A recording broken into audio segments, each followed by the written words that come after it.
एक छोटे से गांव रामपुरा में अरुण नाम का एक गरीब आदमी अपनी बूढ़ी माँ के साथ रहता था। अरुण के पास कोई जमीन नहीं थी, इस वजह से वो जंगल से लकड़ी काट कर बेचता और उसी से अपना और अपनी माँ का गुजारा करता था। एक दिन उसकी माँ बोली, अरुण बेटा, जल्दी निकल जा, सूरज उगा आया है। जंगल जाने में देर कर देगा तो शाम तक लकड़ी काटकर लौटना मुश्किल हो जाएगा।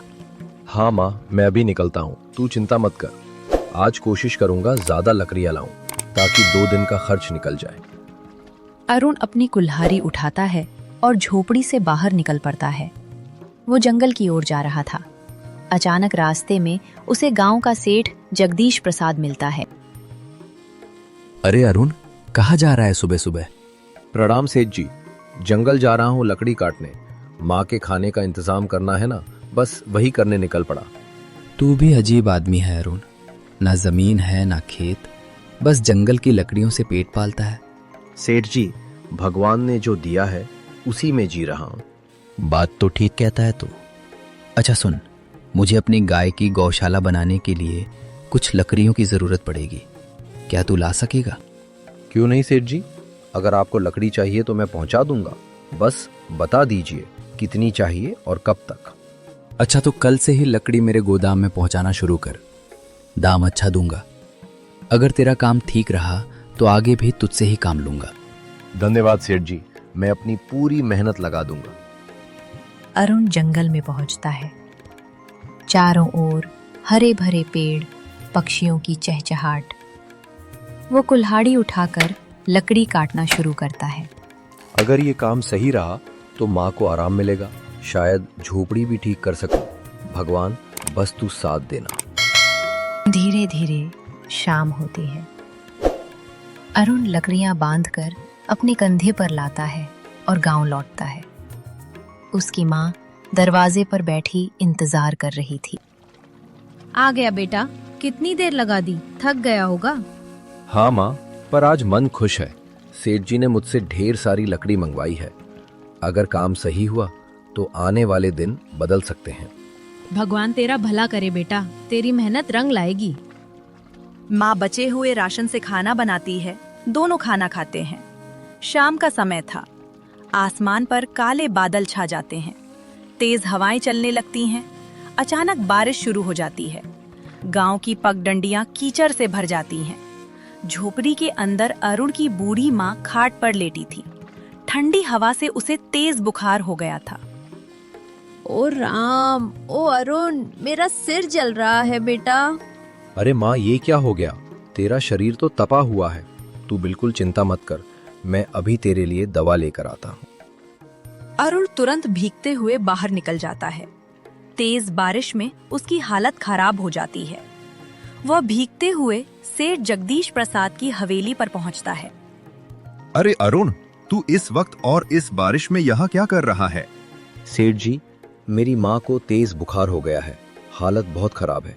घर में न दवा है न राशन, मुझे पैसों की सख्त जरूरत है। तो तू चाहता क्या है? सेठ जी, मुझे कुछ पैसे उधार दे दीजिए। मैं कुछ पैसे लकड़ी में कटवा दूंगा और बाकी मजदूरी करके लौटा दूंगा। ठीक है अरुण, पैसे तो मैं दे दूंगा, लेकिन ब्याज देना होगा। ब्याज? सेठ जी, मैं गरीब आदमी हूँ, ब्याज के साथ पैसे कैसे लौटाऊंगा? मैं बिना ब्याज के पैसे नहीं देता। अगर देना है तो ब्याज के साथ देना, वरना पैसे भूल जा। कुछ पल चुप रहने के बाद अरुण बोला, ठीक है सेठ जी, जो शर्त आप कहें मैं मान लूंगा। ये ले कुछ रुपए, और याद रखना, ब्याज सहित समय पर चुका देना, वरना तू जानता ही है। धन्यवाद सेठ जी, मैं मेहनत करके एक एक पैसा चुका दूंगा। अरुण बारिश में फिर से भीगता हुआ वैद्य हरिदास जी के घर पहुंचता है। अरे अरुण, इस तूफानी बारिश में यहाँ क्या कर रहा है? सब ठीक तो है? वैद्य जी, मेरी माँ को तेज बुखार हो गया है, कृपा करके कुछ दवा दे दीजिए। ठीक है, रुक, मैं अभी जड़ी बूटियां तैयार करता हूँ। वैद्य जल्दी से एक छोटी थैली में दवा भरकर देता है। ये दवा हर 3 घंटे में देना, माँ को आराम मिलेगा। धन्यवाद वैद्य जी। अरुण पैसे देकर झोपड़ी की ओर लौटता है। माँ देखो, वैद्य जी से दवा ले आया हूँ, ये लो अभी खा लो। वो माँ को दवा और पानी देता है। कुछ देर बाद माँ को पसीना आता है। अब थोड़ा आराम लग रहा है बेटा। भगवान का शुक्र है माँ, तू जल्दी ठीक हो जाएगी। अगली सुबह माँ कुछ बेहतर महसूस कर रही थी। अरुण बेटा, एक बात पूछूं? ये दवा और खर्च के लिए पैसे तू कहाँ से लाया? माँ, कल रात में सेठ जगदीश प्रसाद के पास गया था, उनसे उधार लिया है, मगर सेठ ने ब्याज की शर्त रखी है। माँ गहरी सांस लेकर बोली, बेटा, ब्याज वाला पैसा गरीब आदमी को और गरीब बना देता है। हमें सोच समझकर कदम रखना होगा। हाँ माँ, लेकिन उस समय और कोई रास्ता ही नहीं था।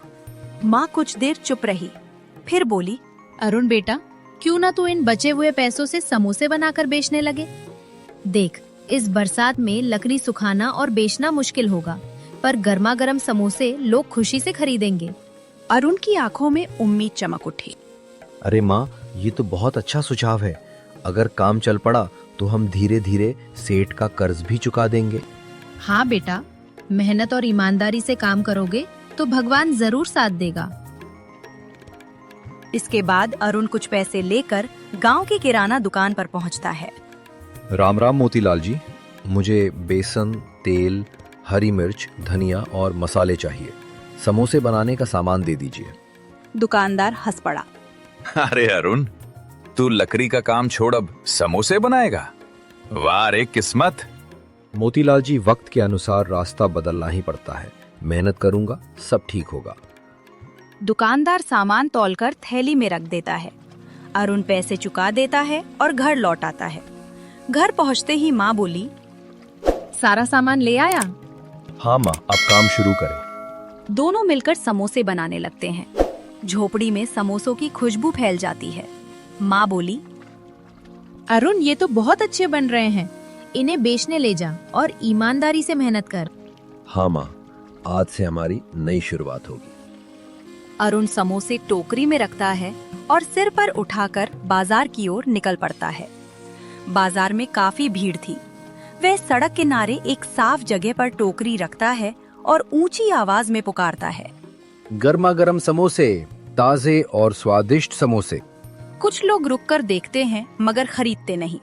पास ही एक और ठेला लगा था जहां पहले से समोसे बिक रहे थे। उस ठेले का मालिक था भोला, जो कई वर्षों से बाजार में समोसे बेच रहा था। भोला अरुण को देखकर भड़क गया। अरे ये क्या, यह लकड़हारा अब समोसे बेचेगा, और वो भी मेरे सामने? इसकी इतनी हिम्मत! वह मन ही मन बोला, अब देखता हूँ कैसे बेचता है। उधर अरुण ग्राहकों को बुलाने में लगा था। उसे भोला की चालाकी का अंदाजा नहीं था। तभी दो आदमी उसके पास आए। अरे अरुण, तू लकड़हारा था ना, अब समोसे बेच रहा है? हाँ भाई, पेट पालने के लिए मेहनत करनी ही पड़ती है। चल ठीक है, जरा हमें भी खिला। अरुण खुशी से 2 समोसे देता है। लीजिए भाई, ताजे गर्मा गर्म है। दोनों ने एक एक निवाला लिया और अचानक चेहरे बिगाड़ लिए। समोसे जमीन पर फेंक दिए। अरे ये क्या बनाया है? बिल्कुल बेस्वाद, न नमक है न मसाले का स्वाद। ऐसे तो कोई ग्राहक तेरे पास नहीं आएगा। लोग हंसने लगे। अरुण का चेहरा उतर गया। उसकी आंखों में आंसू भर आए। भोला दूर खड़ा मुस्कुरा रहा था। हाँ हाँ, यही होता है जब कोई मेरे सामने समोसे बेचने की कोशिश करता है। धीरे धीरे सभी ग्राहक भोला के ठेले पर चले गए। अरुण अकेला रह गया। निराश होकर वो टोकरी उठाता है और घर लौट आता है। माँ दरवाजे पर इंतजार कर रही थी। क्या हुआ बेटा, समोसे बिके नहीं? अरुण चुपचाप टोकरी रख देता है। माँ, सबने मेरे समोसे बेस्वाद कहकर फेंक दिए। अब सेठ का कर्ज कैसे चुकाएंगे? बेटा चिंता मत कर, हर नया काम शुरुआत में कठिन होता है। तभी बाहर से आवाज आई, अरुण बाहर आ। दरवाजे पर सेठ जगदीश प्रसाद अपने 2 आदमियों के साथ खड़ा था। आज हिसाब करना है। सेठ जी, अभी मेरे पास कुछ नहीं है। जैसे ही काम संभलेगा मैं पैसे चुका दूंगा। सेठ गुस्से में बोला, मुझे बेवकूफ मत बना। तेरे समोसों का क्या भरोसा? आज से ये घर मेरा है। जब पैसे हों तब आकर छुड़ा लेना। उसके आदमी झोपड़ी का सामान बाहर फेंकने लगे। सेठ जी, ऐसा मत कीजिए, मेरी बूढ़ी माँ कहाँ जाएगी? लेकिन सेठ नहीं माना। गांव वाले इकट्ठा हो गए मगर कोई आगे नहीं आया। अरुण और उसकी माँ अपना सामान उठाकर गांव छोड़ देते हैं। चलते चलते वे नदी किनारे पहुंचते हैं। बेटा, अब हम कहाँ रहेंगे?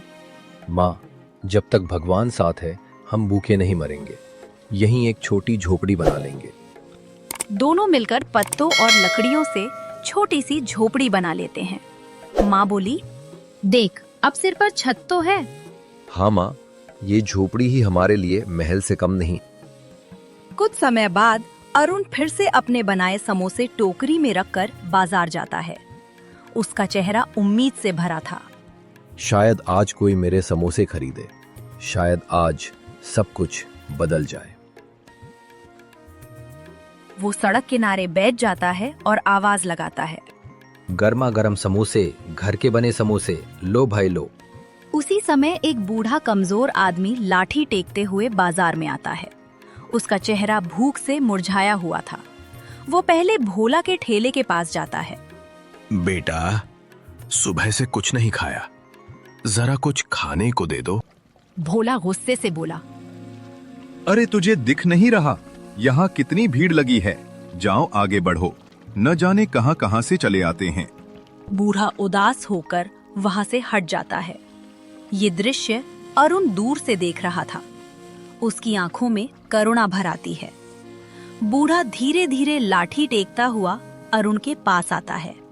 बेटा, बहुत भूख लगी है, अगर कुछ खाने को हो तो दे दो। अरुण एक पल के लिए टोकरी की ओर देखता है। वैसे भी मेरे समोसे कोई नहीं खा रहा, बाबा आप ही खा लीजिए। वह अपने हाथ से 2 गर्मा गर्म समोसे प्लेट में रखकर बूढ़े को देता है। बूढ़ा पहला निवाला खाता है और उसका चेहरा चमक उठता है। वाह बेटा, तुम्हारे समोसे तो बहुत स्वादिष्ट है, सचमुच गजब का स्वाद है। अरुण हैरान होकर बोला, बाबा क्या आप सच कह रहे हो? सब तो कहते थे कि मेरे समोसे बेस्वाद हैं। मैं झूठ क्यों बोलूंगा बेटा? यकीन ना हो तो खुद खाकर देख ले। अरुण हिचकिचाते हुए एक समोसा उठाता है। जैसे ही वह खाता है उसकी आंखें फैल जाती हैं। अरे ये तो सच में बहुत स्वादिष्ट है, फिर लोगों ने ऐसा क्यों कहा? बूढ़ा मुस्कुराता है, फिर अपनी झोली में हाथ डालकर एक छोटी सी थैली निकालता है। बेटा, ये एक दुर्लभ जड़ी बूटी है। इसे जब भी अपने समोसों में मिलाएगा, तेरे समोसों का स्वाद कई गुना बढ़ जाएगा। लेकिन याद रखना, इसे केवल भलाई के काम में ही इस्तेमाल करना। अरुण चौंक जाता है। बाबा आप कौन हैं और मुझे ये क्यों दे रहे हैं? बूढ़ा हल्की मुस्कान के साथ धीरे धीरे वहां से चल देता है और कुछ ही पलों में भीड़ में गायब हो जाता है। ये बाबा थे या भगवान का कोई रूप? उस दिन कुछ और समोसे भी बिक जाते हैं। वो थोड़ा खुश होकर घर लौटता है।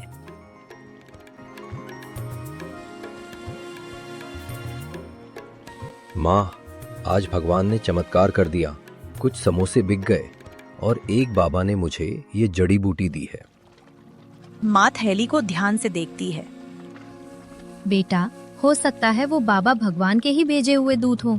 उनकी बात को हल्के में मत लेना।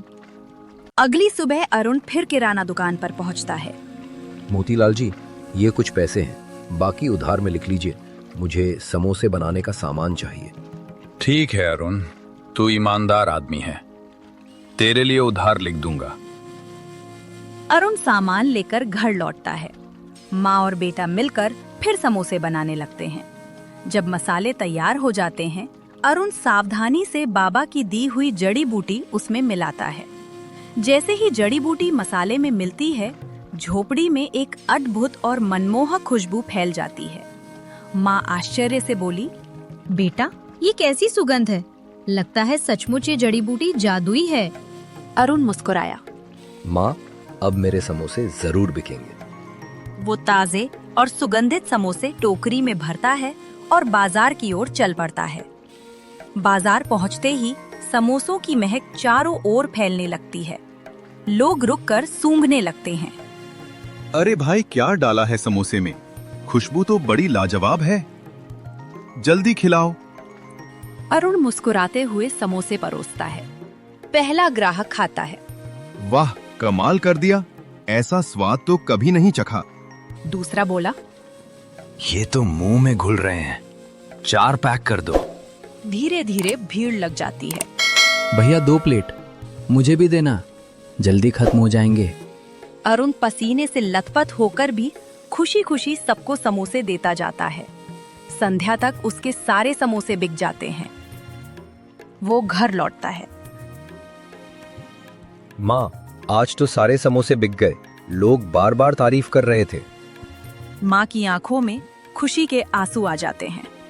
देखा बेटा, भगवान मेहनती और नेक दिल का साथ कभी नहीं छोड़ते। दिन बीतने लगते हैं।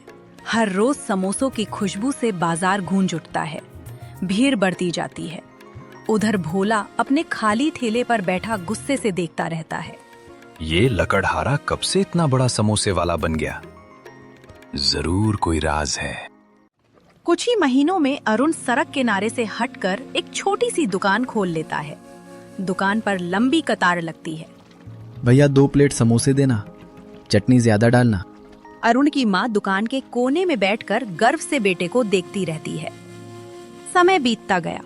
अरुण की दुकान की प्रसिद्धि पूरे शांतिनगर और आसपास के गांवों में फैल गई। लोग दूर दूर से उसके समोसे खाने आने लगे। एक दिन अरुण ने अपनी कमाई का बड़ा हिस्सा गिना, उसे एक कपड़े में बांधा और सीधे सेठ जगदीश प्रसाद की हवेली की ओर चल पड़ा। सेठ दरवाजे पर बैठा हिसाब किताब लिख रहा था। सेठ जी, ये लीजिए आपके सारे पैसे, ब्याज सहित। अब कृपा करके मेरा घर मुझे वापस कर दीजिए। सेठ ने आश्चर्य से उसकी ओर देखा। पैसे गिने, सब पूरे थे। कुछ पल चुप रहने के बाद सेठ बोला, अरुण, मैं तुझसे शर्मिंदा हूँ। उस दिन मैंने लालच में आकर तुझ पर ज्यादती की थी। तूने मेहनत और ईमानदारी से अपनी किस्मत बदल दी। मैं तुझसे माफी मांगता हूँ। उसने हिसाब की किताब में अरुण का नाम काट दिया। जा, अब तेरा घर तेरा हुआ। भगवान तुझे और तरक्की दे। अरुण ने हाथ जोड़कर धन्यवाद किया और अपनी माँ के साथ अपना पुराना घर वापस ले लिया। माँ की आंखों में खुशी के आंसू थे। देखा बेटा, सच्चाई और मेहनत की हमेशा जीत होती है। उधर भोला का ठेला लगभग खाली पड़ा रहता था। ग्राहक अब उसके पास नहीं आते थे। वो बड़बड़ाता रहता, सब लोग उस अरुण के पास क्यों जा रहे हैं? जरूर उसके समोसों में कोई राज है, मुझे ये जानना ही होगा। एक शाम अरुण दुकान बंद करके घर में समोसे बनाने की तैयारी कर रहा था। उसने अपने छोटे से डिब्बे से बाबा की दी हुई जड़ी बूटी निकाली और मसाले में मिलाई। उसी समय खिड़की के पीछे छिपकर भोला सब देख रहा था। ओह, अब समझा। यही उस जड़ी बूटी का कमाल है। बिना इसके तो उसके समोसे साधारण होंगे। अब देखता हूं अरुण, तेरी दुकान कैसे चलती है।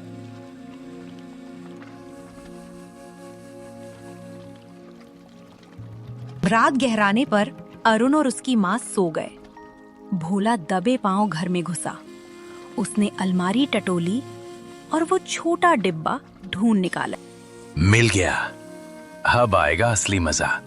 वो डिब्बा लेकर चुपके से निकल गया। सुबह अरुण ने जब जड़ी बूटी निकालने के लिए अलमारी में हाथ डाला, डिब्बा गायब था। माँ, डिब्बा नहीं मिल रहा। उसने पूरा घर छान मारा, लेकिन जड़ी बूटी नहीं मिली। उधर भोला अपने ठेले पर बैठा था। उसके सामने वही चुराया हुआ डिब्बा रखा था। आज देखना, खुशबू चारों ओर फैलेगी और लोग फिर मेरे पास आएंगे। उसने जल्दी जल्दी समोसे बनाए और जड़ी बूटी मिला दी। कुछ देर बाद ग्राहक आए। एक आदमी पास आकर सूंघता है। अरे ये कैसी गंध है, कुछ अजीब लग रही है। चलो एक खाकर देखते हैं। जैसे ही उसमें समोसा मुंह में डाला, तुरंत थूक दिया। अरे यह तो करवा है, क्या मिला रखा है इसमें? दूसरा बोला, ये तो सेहत बिगाड़ देगा, चलो यहाँ से। भोला के माथे पर पसीना आ गया। उसने खुद एक समोसा खाया और तुरंत खांसने लगा। ये कैसे हो गया? मैंने तो वही जड़ी बूटी मिलाई थी। गुस्से में उसने डिब्बा जमीन पर फेंक दिया। उसी समय पास रखी तेल की कढ़ाई उलट गई। गर्म तेल फैल गया, आग भड़क उठी। देखते ही देखते भोला का पूरा ठेला आग की लपटों में घिर गया। अरे बचाओ, मेरी ठेली जल गई। कुछ ही मिनटों में सब राख हो गया। भोला जमीन पर बैठ गया, आंखों से आंसू बहने लगे। अगली सुबह भोला सीधे अरुण की दुकान पर पहुंचा। अरुण ग्राहकों को समोसे परोस रहा था।